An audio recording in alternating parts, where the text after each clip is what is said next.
See, they put some signs up now. It's a while since I've been here. I don't know if I was out here at all last year. It was 5 years ago. I was riding here with my neighbor.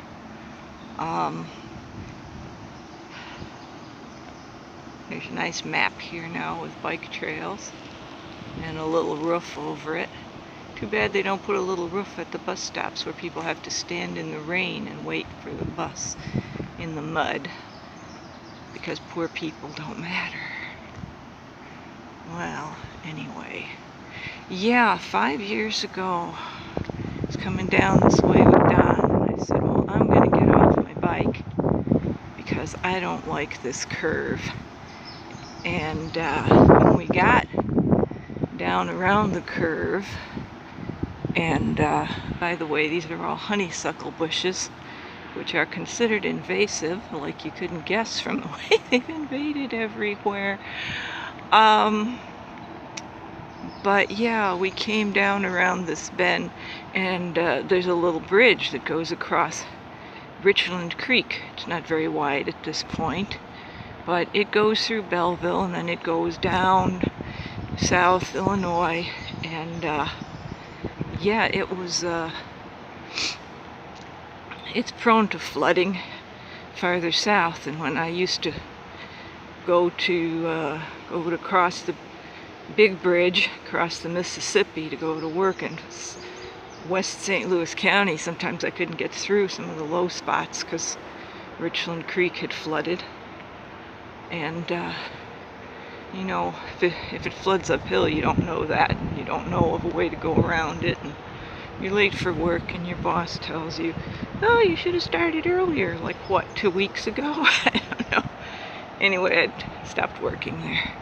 It was too much of a hassle to try to get there. But here's the bend. The bend after the bend after the bend.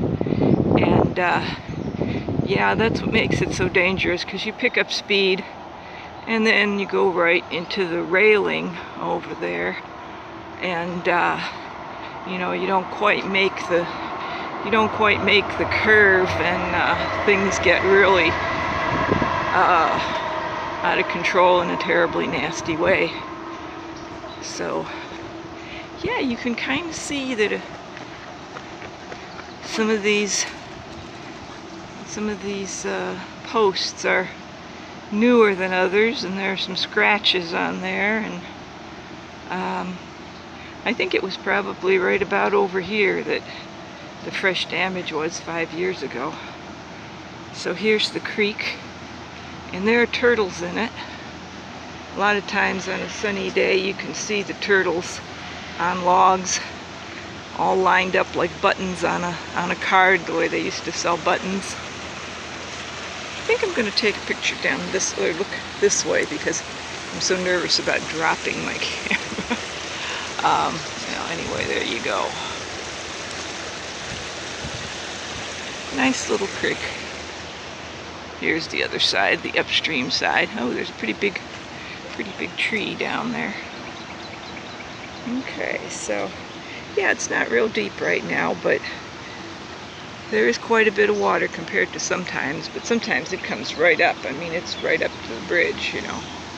It's and I've seen it flood over here in the park too, and the silt from the floodwaters gets over the trail, and then, you know, it gets real iffy. It's really slippery.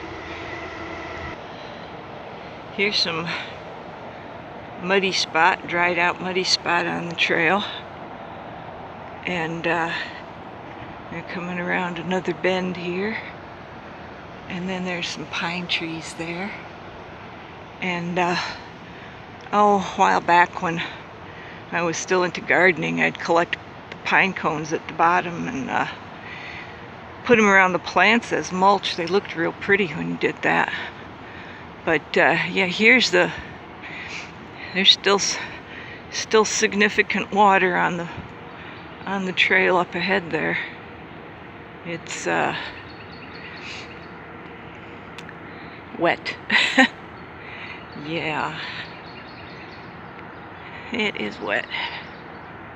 Okay, and you know, this trail keeps going like miles, and goes into Belleville and comes out in a nice spot between the parks by a gas stop place that has, you know, soft drinks and stuff like that. So that works out really well. You're never really far from the city, but it's nice. It's nice and cool and green and birds and stuff, rabbits, turtles. Okay.